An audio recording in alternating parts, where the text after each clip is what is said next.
সামনে লোকসভা নির্বাচন, তবে তার আগে গোষ্ঠীদ্বন্দ্বের কাঁটা, নবীন প্রবীণ দ্বন্দ্ব, বাম কংগ্রেসের সঙ্গে জোটের ঘোট, সব মিলিয়ে লোকসভা ভোটের আগে রাজ্যের শাসক দলের কাছে চ্যালেঞ্জ কিন্তু কম নয়। বীরভূম নেতৃত্বের সঙ্গে বৈঠকে একটা বড় চমক, যেটা শুরুতেই আপনাদের বললাম যে 9 জনের কোর কমিটি, সেই কোর কমিটি ভেঙে দেওয়া হয়েছে। এই মুহূর্তের অত্যন্ত গুরুত্বপূর্ণ স্ট্র্যাটেজিক্যাল ডিসিশন একে বলা যায়, তার কারণ দুয়ারে করা নাড়ছে লোকসভা নির্বাচন। 5 জনকে নিয়ে নতুন কমিটি গড়া হয়েছে। সেই কমিটিতে কারা থাকছেন? চন্দ্রনাথ সিংহ থাকছেন, বিকাশ রায়চৌধুরী থাকছেন, অভিজিৎ ওরফে রানা সিংহ থাকছেন, সুদীপ্ত ঘোষ থাকছেন, আশিস বন্দ্যোপাধ্যায় থাকছেন। এই নামগুলো অত্যন্ত গুরুত্বপূর্ণ এক্ষেত্রে। আর কোর কমিটিতে যিনি থাকছেন না, সেটাও অবভিয়াসলি গুরুত্বপূর্ণ আপডেট, তার নাম কাজল শেখ। নতুন করে বলতে হবে না কেন গুরুত্বপূর্ণ আপডেট, আমি বললাম। লোকসভা নির্বাচনের আগে অনুব্রত শিবিরের ওপর আস্থা রাখছেন তৃণমূল সুপ্রিমো। শোনাবো বক্তব্যরা। খুব যে গোষ্ঠীদ্বন্দ্ব আছে তাও নয়, কিছু কিছু জায়গায় মানুষের একটু অভিযোগ অভিমান থাকে বা দলের মানুষের অভিমান থেকে থাকে, সেগুলোকে মিটিয়ে নেওয়া এবং একসঙ্গে দলকে জেতানো। 2টো সিট, মমতা ব্যানার্জির সিট, 2টো সিট জিততেই হবে, এটা একমাত্র বার্তা। ফলে এই কোর কমিটি ভেঙে দেওয়ার এই মুহূর্তের সিদ্ধান্ত, আমি একটু আপডেট নেব, গুরুত্বপূর্ণ আপডেট নেব আমার সহকর্মী সৌরভ গুহর কাছ থেকে। সৌরভ, আমি খুব স্পেসিফিক্যালি জানতে চাইবো যে এই সময় দাঁড়িয়ে, এই গুরুত্বপূর্ণ সময় দাঁড়িয়ে এই ডিসিশন 9 জনের কোর কমিটি ভেঙে 5 জন এবং এই নতুন কোর কমিটি গঠন, সেইটার কোন ভবিষ্যৎ, কোন ভবিতব্যের কথা মাথায় রেখে? সৌরভ, আমরা একটা কথা অবশ্যই বলতে পারি শুভজিৎ, একটা কথা বলতে পারি যে লোকসভা নির্বাচনের আগে কোনো পরীক্ষা নিরীক্ষার পথে হাঁটলেন না তৃণমূল সুপ্রিমো মমতা বন্দ্যোপাধ্যায়। বীরভূমে এ কথা সত্যি কথা যে অনুব্রত মণ্ডল বিভিন্ন সময়ে তাকে নিয়ে অনেক সমালোচনা উঠলেও ভোটের ক্ষেত্রে কিন্তু তিনি বারংবার তার পারফরমেন্স দেখিয়েছেন এবং তার অনুগামী বলে পরিচিত যে রানা সিংহ রাই বলো, চন্দ্রনাথ সিংই বলো, বিকাশবাবুই বলো, এইদেরকে কিন্তু সবসময়ই জেলা রাজনীতিতে প্রাধান্য দিয়েছে তৃণমূল কংগ্রেস। এবার যে 5 জনের কমিটি গঠন হলো, সেক্ষেত্রে কিন্তু অনুব্রতর প্রতিদ্বন্দ্বী বলে পরিচিত কাজল শেখকে রাখা হলো না। সরাসরি বার্তা, লোকসভা নির্বাচন করবে অনুব্রত মণ্ডল ঘনিষ্ঠ তার যারা নেতারা আছেন সেই টিম অনুব্রত, ইনক্লিনেশন অনুব্রত মণ্ডল, তুমি যেরকমটা বললে ঠিক, অনুব্রত ঘনিষ্ঠ কাজল শেখ তাকে রাখা হলো না, ইনক্লিনেশন অনুব্রত মণ্ডল, সেটাই ক্ষেত্রে বলা যেতেই পারে। তাকে অনুব্রত মণ্ডলের যে প্রভাব প্রতিপত্তি, তাকে পক্ষান্তরে সেটা বোধহয় মেনে রাখা হলো, সেটা বোধহয় সেখানে রাখা হলো, সেটা বোধহয় কোনো না কোনোভাবে বজায় রাখা হলো। কিন্তু আরও একটা গুরুত্বপূর্ণ আপডেট রয়েছে, আরও একটা বিষয় নজরে এসেছে, তা হলো আমরা এর আগে দেখেছিলাম পশ্চিম মেদিনীপুর এবং মুর্শিদাবাদের জেলা নেতৃত্বের সঙ্গে বৈঠকে অভিষেক বন্দ্যোপাধ্যায় উপস্থিত ছিলেন, কিন্তু এদিনের বৈঠকে অভিষেক ছিলেন না। বৈঠকে না গিয়ে ক্যামাক স্ট্রিটের অফিসে যান তৃণমূলের সেকেন্ড ইন কমান্ড। শোনাই তার বক্তব্য।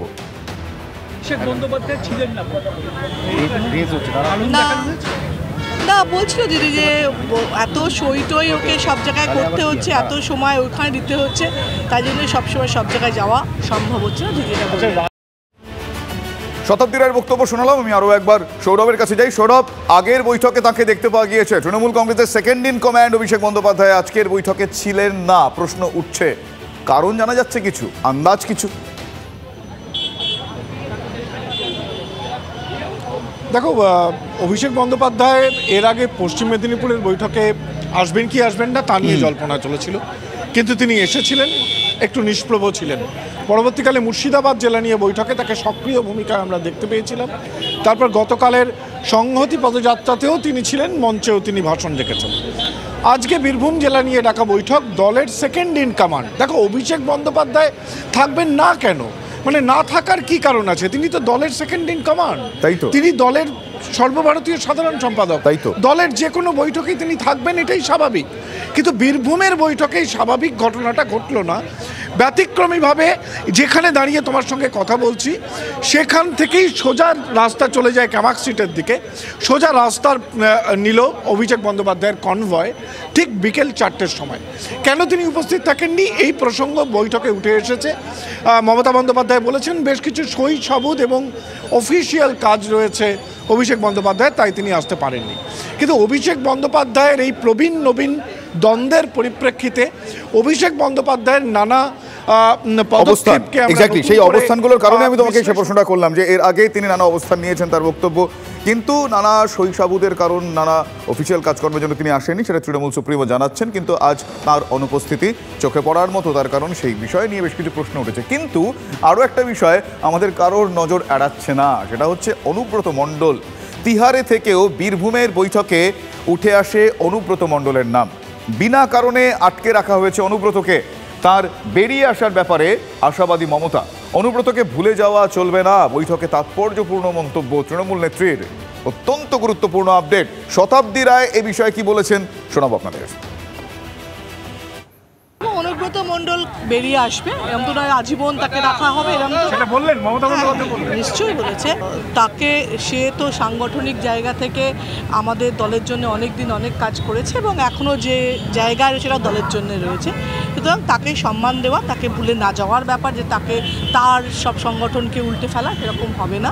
এবং অনুব্রত মণ্ডল ফিরে আসলে তার জায়গাটাও থাকবে। আর তার সংগঠনের ছিল, তাদেরকে একদম পাল্টে দিয়ে দেওয়ার ভাবনা যেন কেউ না ভাবে।